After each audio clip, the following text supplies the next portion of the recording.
राधे राधे दोस्तों। आज आपको हम ठाकुर जी के स्वरूप और उनकी शोभा के बारे में बताने वाले हैं पूज्य इंद्रेश जी की कथा के द्वारा। सुनिए कितनी सुंदर कथा बताई है पूज्य इंद्रेश जी महाराज ने।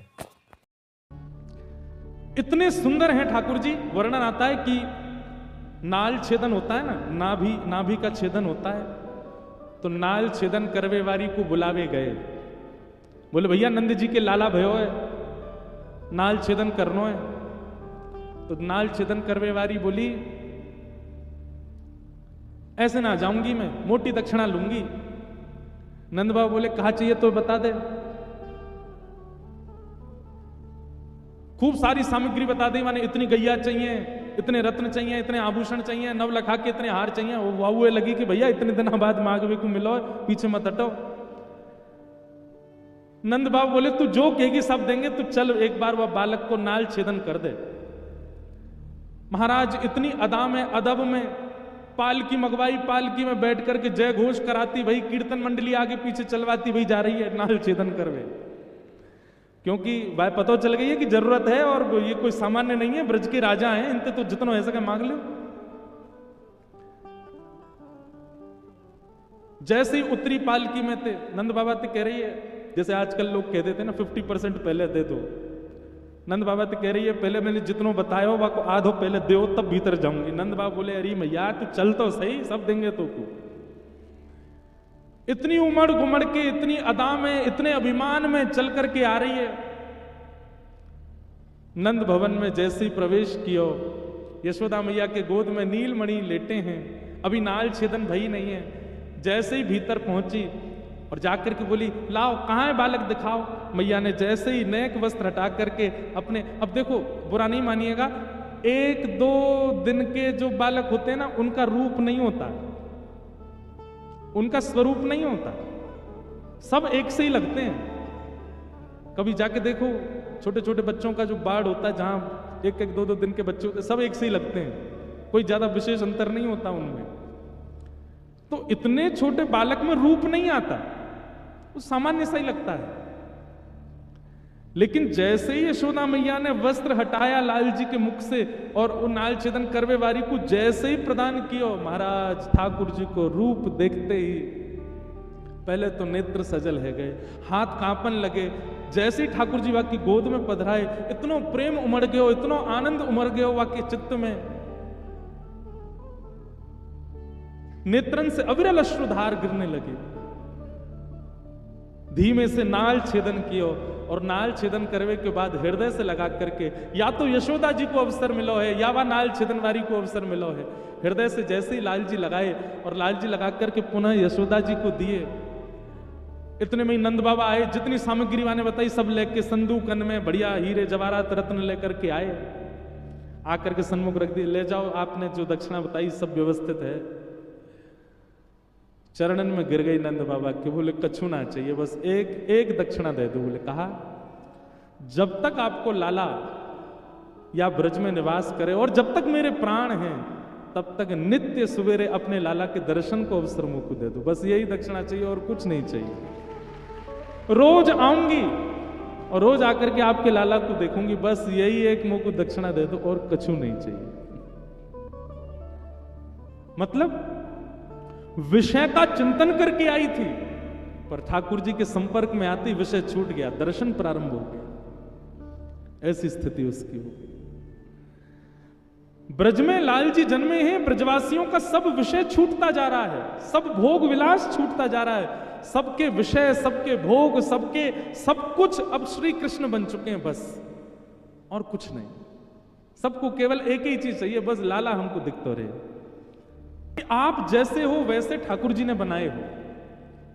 भैया एक मां बालक को जन्म देती है और वो बालक अगर विदेश जाकर के और बहुत बड़ा कोई इंजीनियर बन जाए और बहुत बड़ा कोई वो बन जाए, कुछ अच्छा पढ़ लिख करके विद्वान बन जाए, और फिर इतने दिन बाद अगर विदेश से लौट करके आए और मां को अगर उसके स्वभाव में परिवर्तन लगे, मां को बहुत पीड़ा होती है। मेरी गोद में रहा, मैंने मुंह धोना सिखाया, मैंने चलना सिखाया, इसको कपड़े पहनने नहीं आते थे, मैंने इसका, और ये आज ये पढ़ लिख करके विद्वान बन गया, अब इसका स्वभाव परिवर्तित, अब ये पैर भी नहीं छूना जानता। माँ को बहुत पीड़ा होती है। ऐसे ही ठाकुर जी को बहुत पीड़ा होती है जब हम आवरण धारण करते हैं।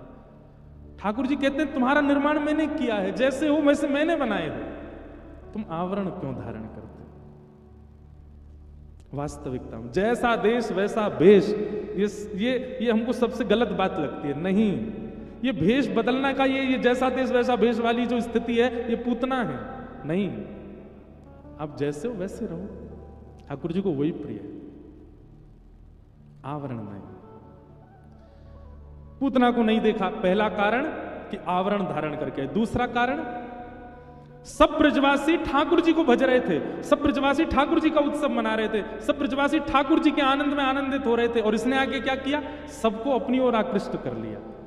मतलब ठाकुर जी के नेत्रों का पात्र व्यक्ति बनने से वंचित कब होता है? जब किसी भगवत भक्त को भक्ति से विमुख करता है, अपनी ओर आकृष्ट करता है। वो उत्सव मना रहा है, कथा सुन रहा है, और आपकी उपस्थिति से यदि व्यक्ति आपकी ओर खिंचा जा रहा है, आप ही पूतना हो। इसीलिए हम बार बार कथा में कहते हैं, इधर देखो, इधर देखो, इधर उधर मत देखो, आपकी कथा में जो विघ्न आ रहा है ये पूतना है। अब कोई आकर के बना हो तो क्षमा करना हमको। संत महात्माओं के लिए नहीं है ये बात, वो तो पूजनीय वंदनीय है, पर कई लोग कथा में ऐसे आते हैं या कथा के बीच में उठ के जाते हैं, सबका ध्यान भंग कर देते हैं। कहीं ना कहीं पूतना है। किसके कारण से आप भक्ति से विमुख हो रहे हो, वही पूतना है। तो दूसरा कारण भगवत विमुखता का, और इस प्रकार भगवान ने पूतना का वध किया। बोलो पूतना मर्दन भगवान की जय। पूतना का वध किया 6 दिन के ठाकुर जी ने। 3 महीना के ठाकुर जी भये। सक्टासुर का वध किया। सक्टासुर के वध के पश्चात 1 वर्ष के ठाकुर जी का नामकरण संस्कार हुआ। के ठाकुर जी हो गए, 2 दांत निकल आए ठाकुर जी के, और नेक नेक घुटमुन चलना सीख गए ठाकुर जी। नंद बाबा के कुल पुरोहित हैं कौन? सांडिल्य मुनि। कौन है? पर सांडिल्य मुनि नामकरण करने नहीं आए, करने कौन आए? गर्गाचार्य जी। क्यों? सांडिल्य मुनि जानते हैं कि नंद बाबा को जो लाला है ना, ये नंद बाबा का नहीं है, ये वसुदेव जी का है, लेकिन इस बात को उजागर नहीं करना चाहते, और वे चाहते हैं कि जिनका पुत्र है उन्हीं के कुल पुरोहित नामकरण करें। तो कोई ना कोई बहाने से सांडिल्य मुनि ब्रज नहीं आ रहे थे, तभी सांडिल्य मुनि ने गर्गाचार्य जी मतलब वसुदेव जी के कुल पुरोहित से जाके चर्चा की, देखो आप तो सब सत्य जानते हैं, नंद जी के लाला उनके नहीं है, पर बतानी नहीं है ये बात। हम चाहते हैं कि आप ब्रजमंडल चले जाओ, तो विद्वान ब्रज में आए हैं ऐसा जान करके वो आपसे ही नामकरण करा लेंगे, तो सब काम सिद्ध होगा। इसलिए गर्गाचार्य जी गए, ठाकुर जी के एक्चुअल कुल पुरोहित श्री गर्गाचार्य जी। गर्ग गोत्रीय ब्राह्मण आपके बुंदेलखंड में बहुत हैं, ये सब ठाकुर जी के गुरु जी हैं एक प्रकार से। तो श्री गर्गाचार्य जी महाराज आए। गर्गाचार्य जी ने आकर के नामकरण संस्कार किया, और बड़े पुत्र का नाम, रोहिणी नंदन का नाम रखा उन्होंने राम, लेकिन कहा बल की अधिकता के कारण पूरा विश्व इनको बलराम कहकर के बुलाएगा। बोलो बलराम जी महाराज की। बलराम नामकरण हुआ। यशोदा मैया बोली यहाँ छोटे वारे को नाम धर दो। गर्गाचार्य जी बोले मैया बहुनी संति नामानी रूपाणि च सुतस्य ते गुणकर्मानुरूपाणि तान्यहं वेदनो जना। मैया आपके इस लाला के बहुत नाम, ये जितनी लीला करेगा, जितने कर्म करेगा, उतने इसके नाम होते चले जाएंगे, बहुत नाम है। मैया बोली कोई एक नाम बताओ। गर्गाचार्य जी बोले अभी बताता हूं। थोड़ी देर ध्यान लगा करके जैसे ही ठाकुर जी की ओर देखा, तो कहते हैं गर्गाचार्य जी महाराज की श्वास रुक गई, हाथ जहां थे वहीं रुक गए, पलकें खुली रह गईं, और स्तब्ध जैसे एक मृतक शरीर होता है ऐसे गर्गाचार्य जी हो गए ठाकुर जी को देखते ही। घंटों तक गर्गाचार्य जी की श्वास नहीं आई, नेत्रों की पलक नहीं झपकी, हिले डुले भी नहीं। यशोदा मैया बोली, अरे बहन रोहिणी, मोहे तो लगे जी बाबा पधार को दिखे यहीं पे ही, घर में ही पधार को हमारे बाबा बाहर जाके पधार जाते, यहीं का पधार गए। जैसे ही जोर से झकझोरा गर्गाचार्य जी को, तो गर्गाचार्य जी के नेत्र बंद हुए, श्वास वापस आई। बाबा कहां भयो? वास्तव में हुआ क्या था? जैसे ही नेत्र बंद करके और ध्यान लगा करके नेत्र खोल के जैसे ही ठाकुर जी को देखा, गर्गाचार्य जी को शंख चक्र गदा पद्मधारी साक्षात श्रीमन नारायण प्रभु दिखाई दे रहे थे यशोदा मैया की गोद में। और गर्गाचार्य जी की जीभ पर हिंदी वर्णमाला के जितने अक्षर हैं वो सब एक साथ प्रकट हो गए, और प्रकट होकर के आपस में युद्ध करने लगे। मानो गर्गाचार्य जी से कहने लगे हों, ठाकुर जी के नामकरण में हमारी सेवा कर दो, हमसे नाम प्रारंभ करो, हमसे नाम प्रारंभ करो। गर्गाचार्य जी ने जैसे ही देखा ये तो नारायण है, तुरंत गर्गाचार्य जी खड़े हो गए, दंडवत प्रणाम करने लगे। यशोदा मैया बोली, बाबा जी कहा है गो तुम्हें, तुम प्रणाम क्यों कर रहे हो? हाथ कांपने लगे, नेत्रों से अश्रुपात होने लगा, प्रश्वेत बिंदु आ गए। ठाकुर जी समझ गए, बोले जा बाबा है मेरो रूप पता चल गो है, और अब जे बाबा मैया को सब सच बताए देगो। जैसे गर्गाचार्य जी बोले, मैया तुम्हारी गोद में जो बालक बैठा है ये साक्षात नारायण कहने वाले थे।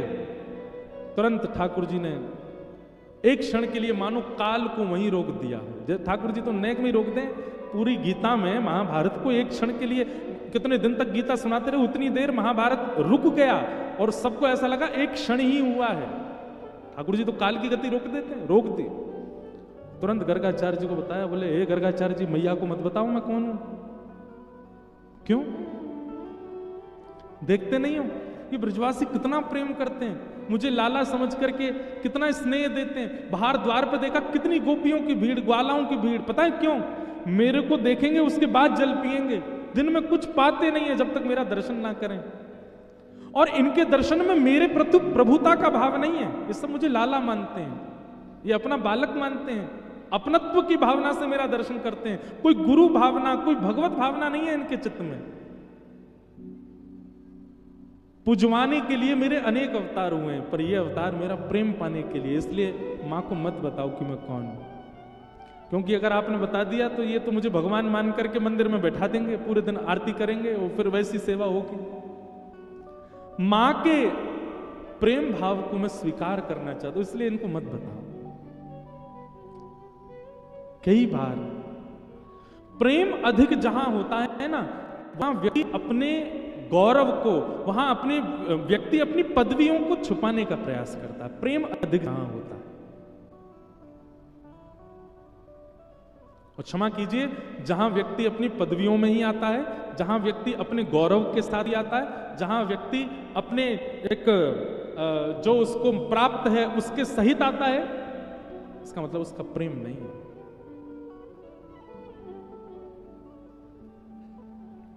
आपके पास बड़ी गाड़ी है, आपके पास महल जैसा घर है, पर फिर भी आप अपने प्रेमी से मिलने के लिए साइकिल पे ही चले गए, सहज भाव से ऑटो में ही बैठ के भाग गए। कितनी बार ऐसी कथा होती है, हम अपनी एक बात बता रहे हैं, कितनी बार ऐसी कथा होती है, हम खुद ही स्कूटी चला के चले जाते मंच पे, सीधे उतरे व्यास मंच पे बैठ के कथा सुनाई, भी स्कूटी में बैठ के घर। अब तो नहीं कर पाते ऐसे, तो बीच में ही चिटवतर हो जाए, लेकिन पहले एक आध बार ऐसी कथा भी करी है। बल्कि नाथद्वारा में ही लाल जी का प्रथम उत्सव था, मैं ऐसे ही जाता था, गली थी छोटी छोटी, खुद ही स्कूटी चला। लोग कहते थे व्यास जी ने थोड़ी मर्यादा में आया करो। मैंने क्या मर्यादा? मर्यादा मंच पर बैठने के बाद ध्यान रखिए, पर ये कोई सहजता से आना, इसमें कोई मर्यादा है? सहज होना, सरल होना, थोड़ा बिल्कुल सरल भाव रखना, इससे तो और प्रेम बढ़ता, आपका प्रेम दिखता है, आप कितने प्रेमी हैं। और ठाकुर जी से हमने ये सीखा, बहुत सरल है। गर्गाचार्य जी के आगे हाथ जोड़ रहे हैं ना, मां को मत बताओ कि मैं परमात्मा। इन गोपियों को नहीं पता चलना चाहिए कि मैं ईश्वर हूं। ये मुझे सहज बालक माने, मुझे वही चाहिए।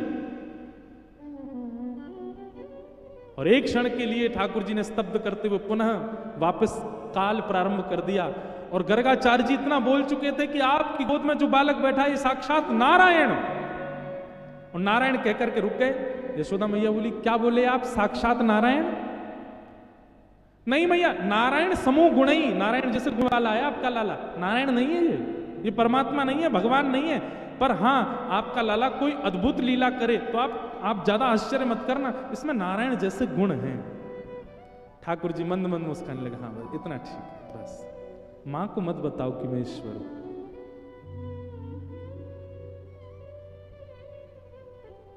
प्रेम अतीत में जहां होता है वहां अपने ऐश्वर्य को छुपाया जाता है, और जहां ऐश्वर्य से ही रिझाया जा रहा हो, जहां ऐश्वर्य की ही प्रधानता हो, पदवियों की प्रधानता हो, प्रेम नहीं है। जितना जल्दी हो सके निकल लो उस स्थान से।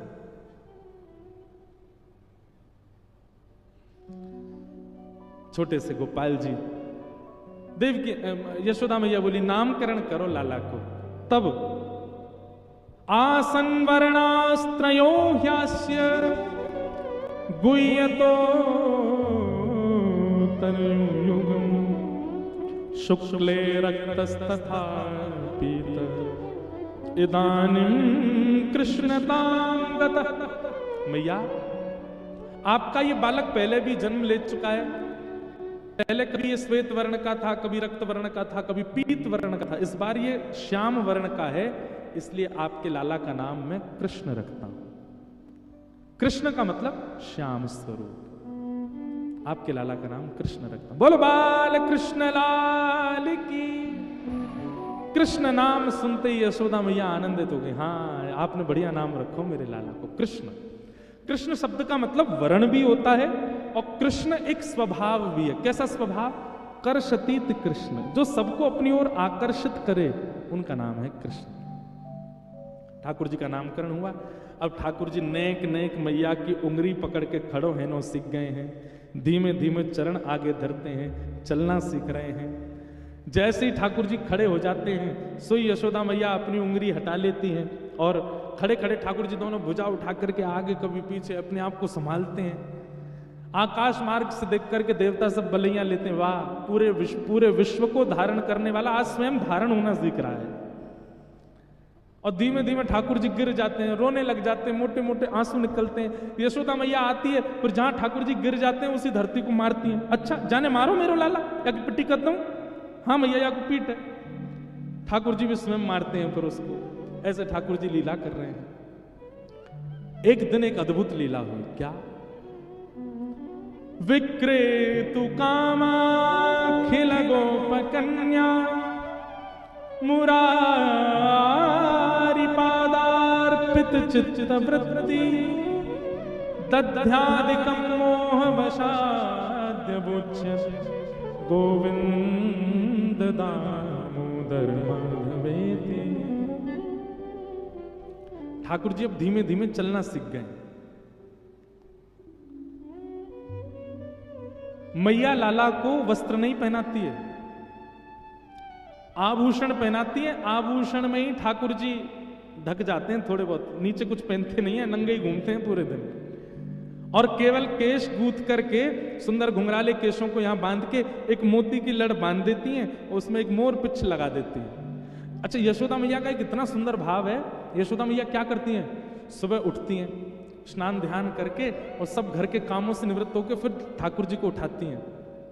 और उठाने के बाद मैया नहवाती नहीं है लाला को, तो अपने सुंदर वस्त्र पे ही जल लेकर के निचोड़ के, गीले गीले जल हो जाते हैं उससे मुख पोंछती है, नाक पोंछती है, माथा पोंछती है, गला पोंछ के सर्वांगीण अंग पोंछ देती है। और पोंछने के बाद फिर ठाकुर जी का सर्वांगीण श्रृंगार करती हैं। आंखों में काजल लगाती हैं, तिलक लगाती हैं, केश गूंथ करके सुंदर जूड़ा सा बना देती हैं, उस पर मोर पिछ लगाती हैं। ठाकुर जी को सुंदर सुंदर आभूषण पहनाती हैं, हाथों में बाजूबंद, कड़ूला आदि सब पहना करके ठाकुर जी को सुंदर तैयार कर देती हैं। और सुंदर तैयार करके फिर मैया ने दूर जाती हैं और दूर जाकर के फिर लाला की आरती करके नजर उतार करके बलैया लेती हैं। और बलैया लेके फिर क्या करती हैं? फिर लाला को गोद में बैठा करके नेक से सब काजल ऐसे फैला दें, यहाँ पे कानन के कुंडल टेढ़े मेढ़े कर दें, वस्त्र आभूषण जितने भी हैं सबको इधर उधर उलझा देती हैं, केश थोड़े थोड़े खोल देती हैं, मुखमंडल पर आ जाते हैं, लाली माँ जो ओष्ठ के आसपास लगी उसको ऐसे फैला देती हैं, थोड़ी रज लेकर के मुख पे लगा देती हैं, बुरे बाबड़े कर देती हैं लाला को। क्यों? कोई की नजर ना लगे, अब चलो जा बाहर। सुंदर श्रृंगार करके वो ठाकुर जी को बिगाड़ के फिर छोड़ती हैं बाहर। सब गोपी कहें मैया एक तो तुम्हारो लाला इतना सुंदर, ये तो बुरे श्रृंगार में भी सुंदर लगे, लेकिन तुम ने आराम से श्रृंगार करे करो, कभी आको काजल फैलो भयो, कभी आके मोती लड़ गिरी भई, कभी आके केस ऐसे मुख पे आए रहे, कभी आके गली की माला इतर बितर रही, ने ढंग से कर दे करो। मैया बोली कोई जरूरत ना, ऐसे ठीक है, ज्यादा सुंदर बनाऊंगी तो नजर लग जाएगी मेरे लाला। स्वयं दर्शन करती है केवल सुंदर लाल का।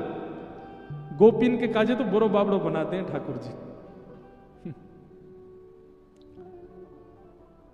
ऐसे ठाकुर जी। एक दिन ठाकुर जी भीतर बैठे और तभी एक गोपी बाहर से जा रही है, हल्ला करती भाई, अरे कोई आम ले लो, कोई सेब ले लो, कोई अमरूद ले लो, कोई केला ले लो, फल बेचती वही जा रही है। आंगन में यशोदा मैया कछु कर रही हैं और ठाकुर जी पास में ही खेल रहे हैं। ठाकुर जी ने जैसी आवाज सुनी, आवाज सुन करके अभी बोलना ना जाने, धीमे धीमे तोतली बाणी में मैया के पास गए और मैया से जाके इशारों करने लगे, ये फल बेचे वाली जो जा रही का मुंह फल लेनो है। यशोदा मैया ने फिर बैठा दिया ठाकुर जी, कहां जाएगो, मत जाओ। ठाकुर जी फिर उठ के खड़े हो गए, फिर मैया के पास गए, मुंह फल लेनो है। ठाकुर जी बोले, मैया बोली लाला फल ऐसे ना मिलो करें, धन देनो पड़े फलवारी इनको, धन नहीं तो अनाज देनो पड़े तब जाकर के फल मिले। ठाकुर जी बोले मैं दे आऊंगा, मुझे जान दो। मैया बोली अच्छा चल जा, फल खरीद के ला, आज मैं देखूं तो कैसे लावेगो। सो ठाकुर जी पहले तो अनाज घर में गए और वहां जाकर के छोटे छोटे हाथन में ठाकुर जी ने ऐसे अनाज भर लिए। नेक से लाला 1-1.25 साल के हैं, अभी चलना सीखे हैं बस। हाथन में अनाज भर लियो और अनाज भर के अब ठाकुर जी फल लेवे जा रहे हैं। तो अनाज तो भर लिए लेकिन यहां से हाथ ऐसे खुले हुए, सबरो अनाज नीचे गिरतो जा रहा है। और वहां में भी बड़े लोग तो भैया संभलनो जाने, बालक तो कूदते भय जा रहे हैं, ठाकुर जी जोड़ते कूदते भय जा रहे हैं, सबरो अनाज गिरतो जा रहा है। और यशोदा मैया इस लीला को देख रही है, लाला आज फल लेवे जा रहा है, खरीदवे जा रहा है। जैसे ही नंद भवन के सामने थे वो गोपी निकली, तोतली वाणी में ठाकुर जी चिल्ला रहे, अरे फल वाली रुक जा, अरे नेक रुक जा। और उसका स्वर जैसे ही सुना है, ठाकुर जी का स्वर, जैसे ही देखा नन्हे से गोपाल जी, केश घुंघराले फैले हुए हैं, सुंदर आभूषण पहने, हाथ में गेहूं लेकर के दौड़ते उछलते जा रहे हैं, सबरे गेहूं फैलते जा रहे हैं। और इतनी तत्परता फल लेने की ठाकुर जी के मुख पर दिख रही है। उस छवि को देख करके वो फल बेचेवारी तो मोहित है गई लाल जी पे। विक्रेतु कामा खेल गोप कन्या मुरारी पादार पित चित्त वृत्ति, उसकी चित्त वृत्ति लग गई ठाकुर जी के चरणों में, बैठ गई, थोड़ी पे हाथ धर के ठाकुर जी को दौड़ते आते हुए देख रही है। ठाकुर जी समीप गए और समीप जाके हमें फल दे दे। गोपी ने हाथ आगे किया, पहले कछु दो। सो ठाकुर जी के हाथ से सबरे गेहूं फैल गए, एक गेहूं को दानो बचो बस। सुबह को लेकर करें ले जाके बल में जितना आवे दे दे। और एक गेहूं को दानो लेकर के गोपी ठाकुर जी को देख रही है और रूप माधुरी को देख करके आनंदित हो रही है। मां ठाकुर जी ने उसको एक गेहूं का दाना दे दिया। गोपी बोली अरे इतनी दक्षिणा, इतनी दक्षिणा दे तो मैं बहुत कुछ दे दूंगी।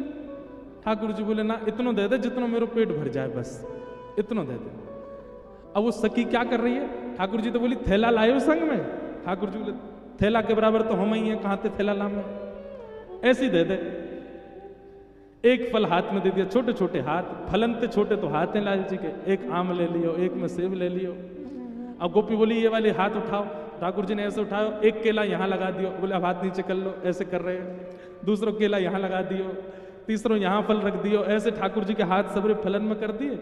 ठाकुर जी ने कमर पे एक कपड़ा बांध रखो, वो कपड़ा खोल करके वहां में खूब सारे फल खोस के एक घुर्र गांठ बांध दी, कर्री गांठ। सो ठाकुर जी के पेट पे फल बांध दिए। थोड़े छोटे छोटे कछु अंगूर हैं, वो ठाकुर जी के केशन के बीच में लगा दिए। एक आध कोई सामग्री यहां लटका दे। ठाकुर जी इतने सुंदर लग रहे हैं, उनके रूप माधुरी को देख करके वो फल बेचने वाली तो मोहित ही हो गई। ठाकुर जी जैसे ही नंद भवन जाने लगे, उसके तो मानो जैसे प्राण निकलने लगे। दौड़ते दौड़ते ठाकुर जी जा रहे हैं, कहीं से आम निकल के गिर रहे हैं, कहीं से केला गिर रहे हैं, कहीं से सब गिर रहे हैं। यहां आए थे तो एक अनाज का दाना हाथ में, नंद भवन पहुंचे तो भी एक ही फल लेके पहुंचे, सब गिर आए रास्ता में। गोपी उस स्वरूप को देख करके जैसे ही आगे बढ़ी, फल लेकर के चलने लगी। अब ये नहीं कह रही है आम ले लो, अमरूद ले लो, केला ले लो, अब तो कह रही है कोई घन श्याम ले लो री